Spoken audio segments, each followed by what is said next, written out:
The sun was just beginning to rise over the jagged mountains of Kandahar when Sergeant Elise Monroe zipped her tactical vest and gave the signal to move. It was supposed to be a standard recon mission: observe and report.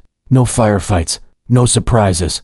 But in Afghanistan, nothing ever stayed standard for long. She led a 6-person team into the pass, boots crunching over loose rock as they pushed deeper into enemy territory. The terrain was unforgiving: steep slopes, jagged cliffs, narrow paths choked with dust and wind. Elise had done hundreds of missions before, but something about this one sat heavy in her chest. Her instincts whispered warning she couldn't quite place. At checkpoint 2, radio contact cut out for 3 seconds, then crackled back. Elise frowned. Could be interference, her comms tech muttered.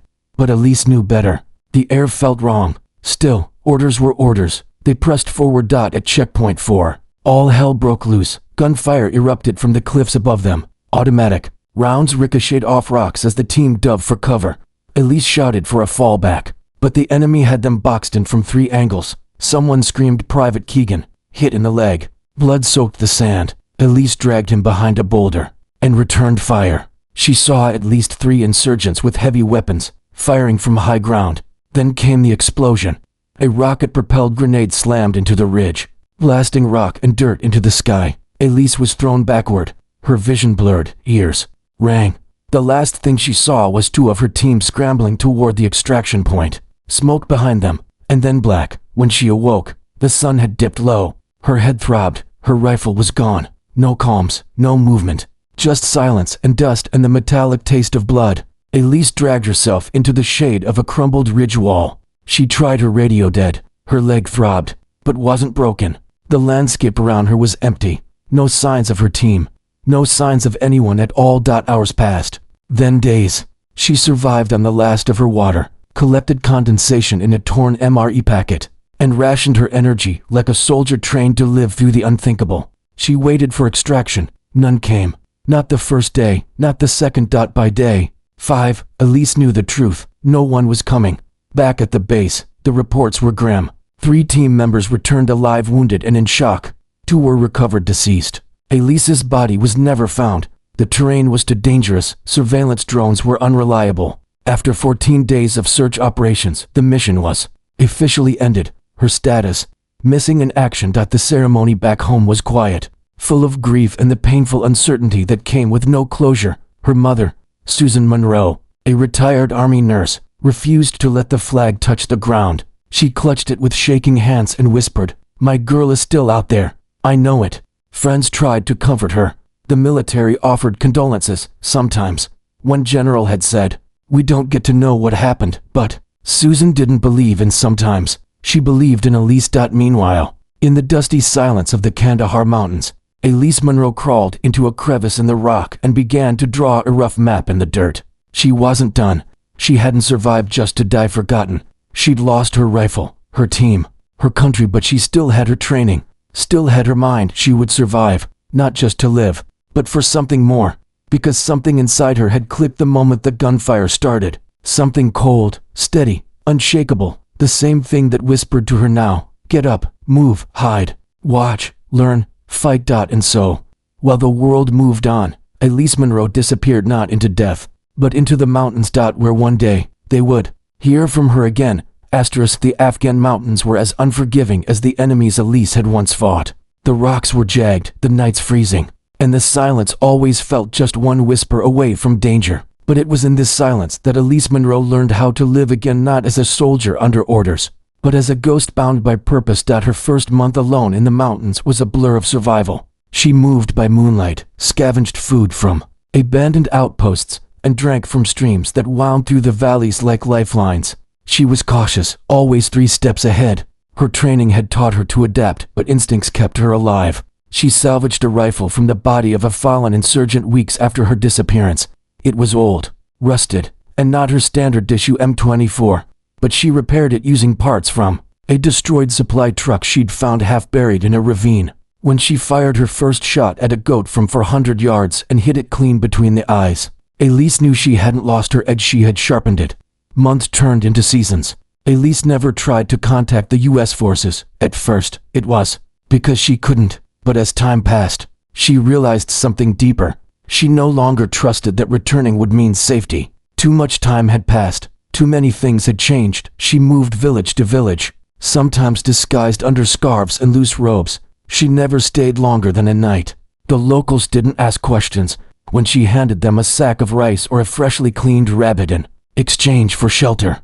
But slowly, whispers began to spread of a foreign woman who knew the mountains, who spoke little but carried a rifle, who always seemed to know where danger was before it arrived. In one remote village, she spotted a convoy of Taliban fighters, unloading crates of explosives near a school. She waited 3 days, watching from the shadows.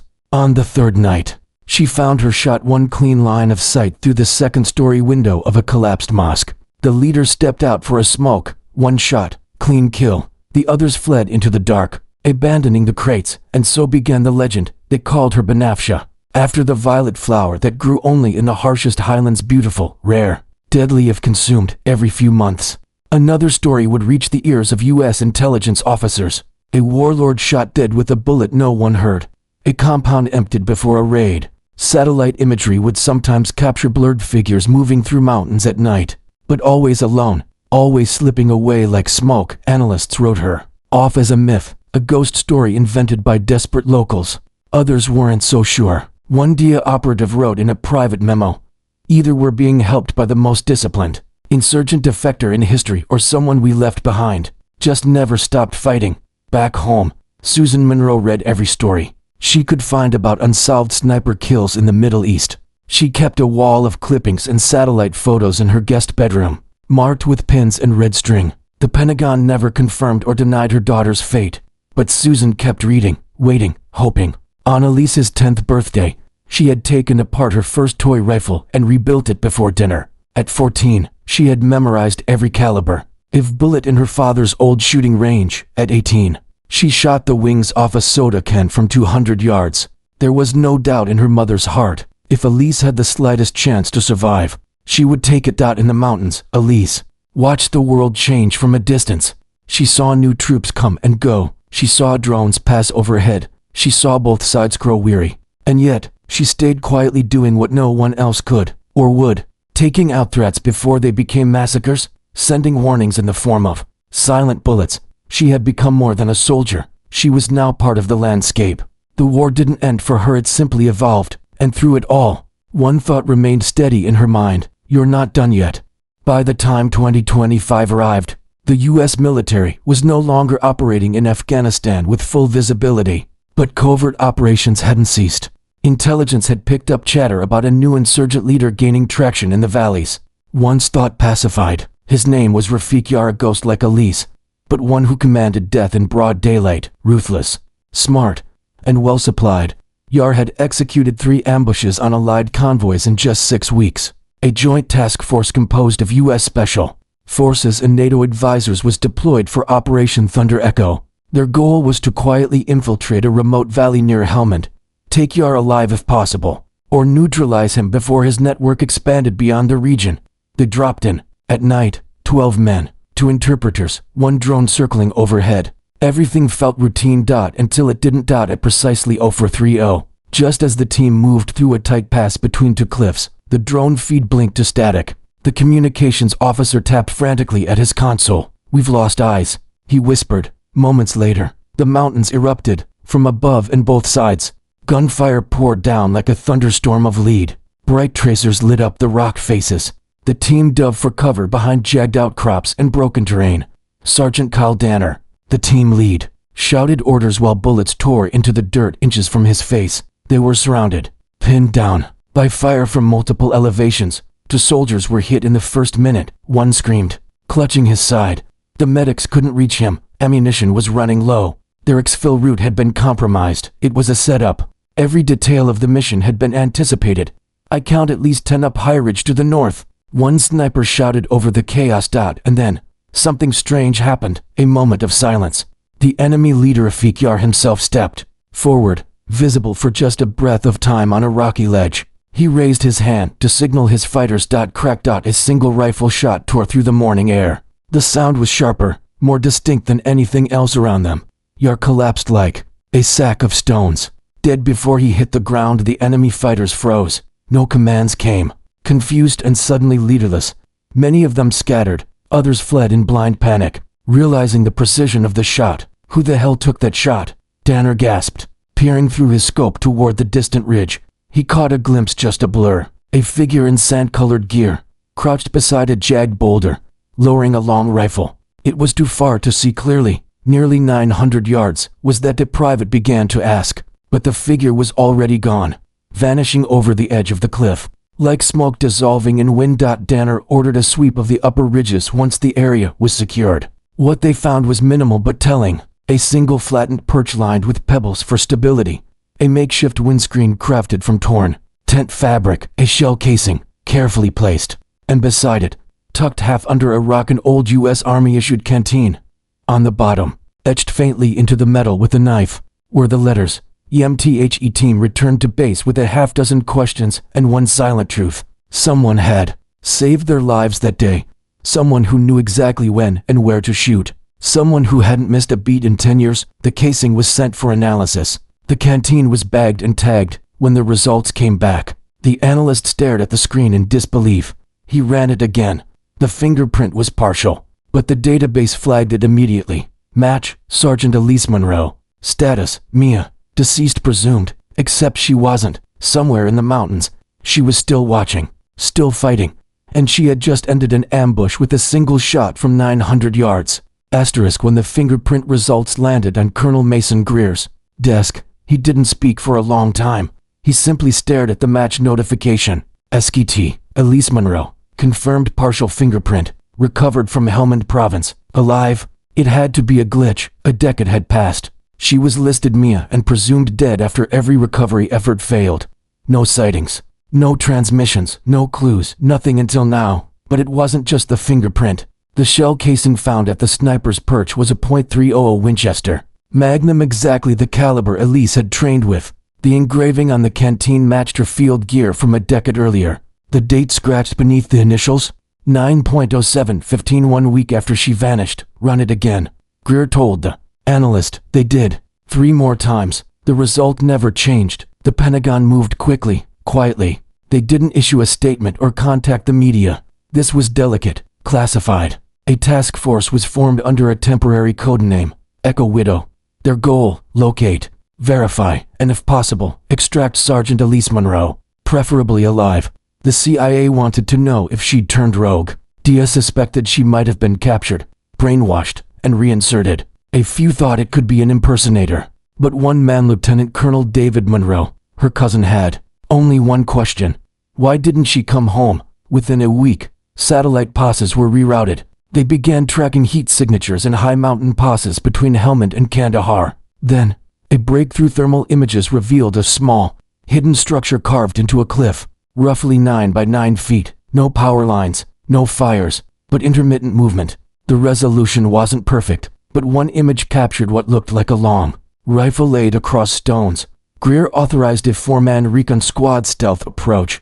No engagement. Confirm. Report. Withdraw. No risks. Meanwhile, at Forward Base Marlow, the men Elise had unknowingly saved were debriefed. Sergeant Kyle Danner, still nursing a fractured rib from the ambush, sat at attention as the colonel entered. I need you to tell me again, Greer said.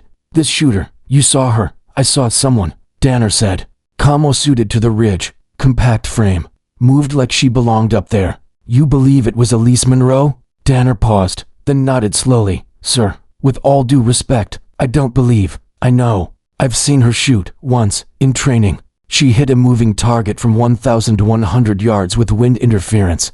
Clean. No adjustment. She called it in advance. She was your teammate? Greer asked. My sniper, my anchor. You don't forget someone like that.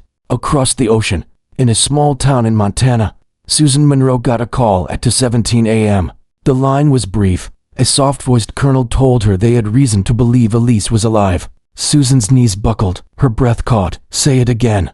She whispered. The colonel didn't. Instead, he said, we'll notify you the moment we know more. Back in the Afghan highlands, Elise felt the shift in the air. She'd seen the increased drone activity. Not random passes, these were pattern sweeps. She spotted thermal glints at night, watched shadows on the ridge lines that didn't belong.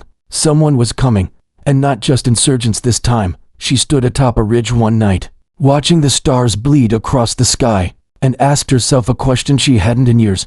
Should I go back? Her fingers brushed the rifle's cold metal. Her hair was longer now, tucked into a scarf.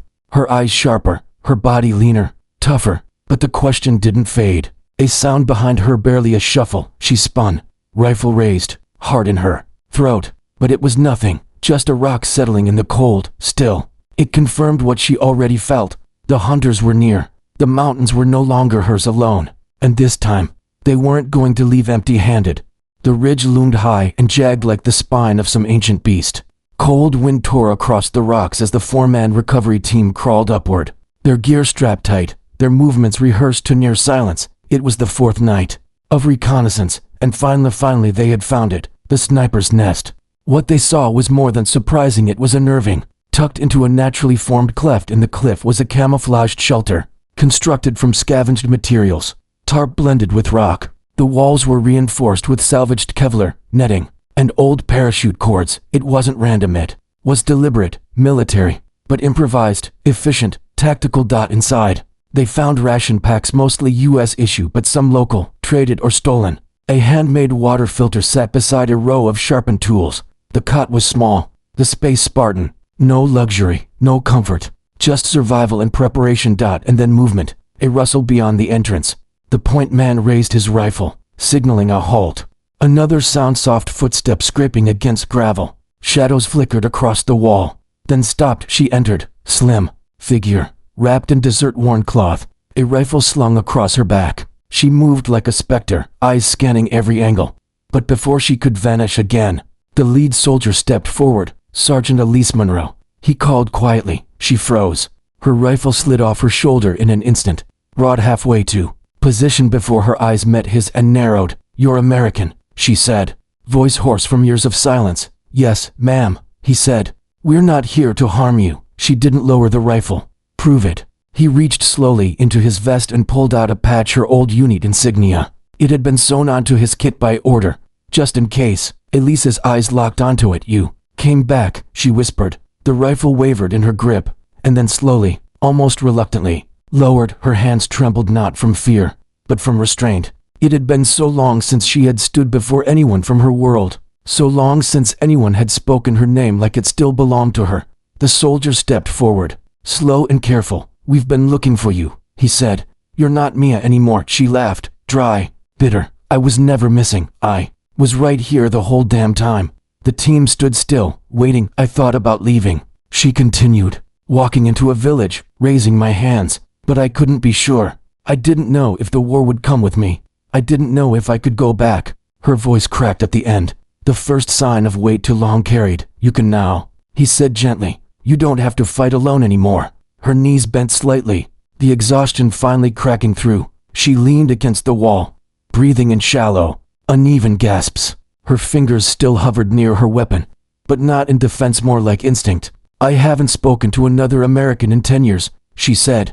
10 years of watching, waiting, shooting before they could kill the innocent. 10 years of names no one will ever know." The team leader nodded. "But you're known. We saw what you did. That shot, you saved 12 men. Elise's expression didn't change. Her eyes flicked toward the ridge. "They were going to die, just like my team." A long silence hung in the space between them. Then, "So what happens now?" He took a deep breath. "Now, we bring you home." She closed her eyes. Let that word soak in. Home. It felt foreign on her skin. But for the first time in 10 years, Elise didn't feel alone. She nodded once, not in surrender, in decision. "Okay," she said. "Let's go." And with that, the ghost of the mountains began her descent toward a world that had forgotten her, and a nation about to remember. The helicopter ride out of the mountains was silent. Elise sat across from the recon team, her eyes fixed on the floor, arms wrapped tightly around her body like she was still holding a rifle. The noise of the rotors didn't faze her. The altitude didn't rattle her. But the moment the valley disappeared beneath the clouds, her throat tightened. She was leaving the only battlefield she'd ever truly owned. At the secure NATO base in Germany, doctors and intelligence officers waited. Elise was ushered into medical evaluation, her vitals taken, x-rays snapped, blood drawn. Her chart was a contradiction: malnourished but strong, dehydrated yet stable, mentally quiet but fiercely alert. She hadn't just survived, she had adapted. And more importantly, She had thrived, but the questions came fast. Why hadn't she contacted command? Why stay hidden all these years? Why didn't she surrender? They sat her under bright lights and asked again and again. Her answer, when it finally came, was painfully simple. I didn't know if I could trust anyone. I thought if they knew I was alive, they'd pull me out, and I wasn't done. In the second week of debriefings, her story unraveled like a war poem written in blood and dust. After the ambush, she had wandered for days before finding shelter. She scavenged from burned-out American posts and crashed supply convoys, built water traps from MRE plastic and radio parts, hunted game, and stitched her wounds shut with fishing line. She was once captured by a group of local insurgents, but escaped in the night using nothing but a sharpened spoon and a frayed bootless. She'd lost 3 toes to frostbite during her 3rd winter in the mountains. She sewed her own boots from goat leather and paracord. Every injury was cataloged in her muscles and bones, like some sacred history she carried alone. But it wasn't just survival that defined her story. It was her mission. Elise didn't just endure, she intervened. Over time, she built a network of informants, local women, mostly widows and girls, whom she trained to gather intelligence. She taught them how to track movement, spot patrols, plant misinformation. Some she taught to shoot. Together, they prevented child bride auctions, sabotaged weapons shipments, warned villages before they were raided. Elise had turned her isolation into a new form of combat. One woman, an old rifle, and a web of invisible defenders. Her impact was so surgical, so precise, that U.S. intelligence had unknowingly filed dozens of her interventions under the codename Violet Echo, believing they were unrelated insurgent collapses. But now they knew. All along, Violet Echo was Sergeant Elise Monroe. She created her own war, one analyst muttered, staring at a wall filled with her confirmed kills and disruption points. No, said her cousin David Monroe, now a decorated Air Force colonel. She didn't create war, she became the answer to one. Still, not everyone was impressed. Some saw a rogue soldier, a loose cannon who operated without orders and outside the law. She's a wild card, one official warned during a closed-door meeting. What if she had turned? What if she had snapped? But General Mallory, the woman assigned to oversee Elise's reintegration, spoke just once and silenced the room. She didn't snap, she said. She held, for 10 years, while we all assumed she was dead. She kept fighting our war better than we ever trained her to. Back in her temporary room, Elise stared out the window at the green fields of Europe. The noise of cities echoed in the distance, a sound she hadn't heard in a decade. Her hands still twitched sometimes, as if scanning for a rifle. When asked what she wanted now that she was free, she didn't hesitate. Purpose. I never fought just to survive. I fought to make it mean something. The military kept her return under wraps for as long as possible. But some truths refused to stay buried, especially when they involve ghosts come back to life. Word leaked in whispers. The woman who saved the ambush team in Helmand wasn't a drone operator or a black ops sniper. It was Sergeant Elise Monroe. The soldier declared Mia in 2015. The story was too powerful, too surreal to ignore. One shot from 900 yards, 10 years missing. A sniper's legend confirmed. By the time her plane touched down at Andrews Air Force Base, a small crowd had already gathered, not media yet but soldiers, dozens of them, some who'd served with her, some who'd only heard the name whispered through the ranks. All had come to see if the story was true. She stepped off the plane in borrowed fatigues, thinner than before, face sharper, sun-worn and weathered but unmistakable. The wind swept her hair as she paused at the top of the steps. There was no speech, no salute, just silence, and then applause, slow at first, then swelling, thunderous. Every soldier stood to attention. Even the hardened general saluted. It wasn't ceremony, it was recognition. In the back of the line stood Susan Monroe, tears already streaking her face. When Elise saw her, she froze. For a moment, the rifle-sure woman of 10 years seemed to vanish, replaced by the daughter she'd once been. They met in the middle of the tarmac and collapsed into each other's arms. Neither said a word for a long time. They didn't need to. They were both whole again. Still, reintegration wasn't easy. The Department of Defense offered honors medals, promotions, full pension, interviews. Elise declined most of it. She allowed a short ceremony in a private room with her surviving unit, where she was awarded the Silver Star and a posthumous promotion to staff sergeant, corrected and reissued. She didn't want cameras. She didn't want books. She wanted quiet. She wanted peace. But peace didn't come easily. For weeks, Elise stayed on a secure base near Quantico, slowly adjusting to a world that had moved on without her. Phones overwhelmed her. Crowds made her palms sweat. Supermarkets left her disoriented, and nightmares. Those never left. Still, the soldiers came. Young snipers, medics, women in uniform. They came quietly, respectfully. Some just stood in silence. Others asked questions about how to stay calm under pressure, how to survive when no one's coming. She answered when she could. One night, a young corporal knocked on her door. "I just wanted to say thank you," the woman whispered. "Because of you, I'm not afraid to serve." Elise closed the door gently behind her and sat down, heart full of something strange and unfamiliar. Hope. Soon after, the department offered her a new kind of role, not combat, not ceremonial, instructional. They wanted her to help design training for soldiers operating alone behind enemy lines, survival, intelligence, psychological resilience. She accepted on one condition. She would also be allowed to work internationally, with women in conflict zones, to pass on what she had learned. Not just tactics but strength, discipline, fire. She wasn't interested in being remembered as a ghost. She wanted to be a spark. In the months that followed, Elise disappeared again, this time into classrooms, into war-torn villages, into training sites across Africa and the Middle East, quietly, calmly, always a step ahead. But the story of the 900-yard shot grew. It was told in sniper schools, on deployment transport planes, at bars where veterans gathered. They said she didn't just pull the trigger. They said she returned from the dead to save the living. Years passed, but the legend of Elise Monroe only grew stronger. In military halls, her story became sacred. In sniper schools, instructors replayed the footage of the 900-yard shot from the Helmand rescue, using it to teach windage, patience, and precision. But what they couldn't teach, and what made Elise different, was the steel in her will, the fire in her purpose. She hadn't taken that shot to impress anyone. She took it because no one else could, and because 12 lives depended on her, doing the impossible. After her return, she never stayed in one place long. She worked with special operations programs across continents, training women in hostile regions to defend themselves, helping young recruits in the U.S. military understand what combat survival really meant, and advising covert field units on staying human when the war goes cold. She never made a documentary, never sat for a profile. A publisher once offered her 7 figures for her memoir. She declined. "The story isn't mine alone," she said.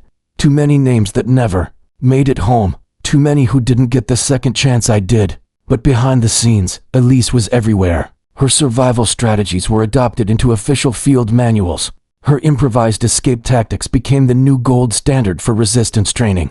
And her field code of ethics, "Fight for those who can't, but don't forget who you are," was printed on the wall of a new survival school in North Carolina. She made appearances at VA hospitals not as a speaker, but as a listener. She visited wounded veterans who thought no one could understand their pain. She sat beside amputees, burn victims, survivors of suicide attempts. She never offered pity, only presence. "You're still here," she'd say.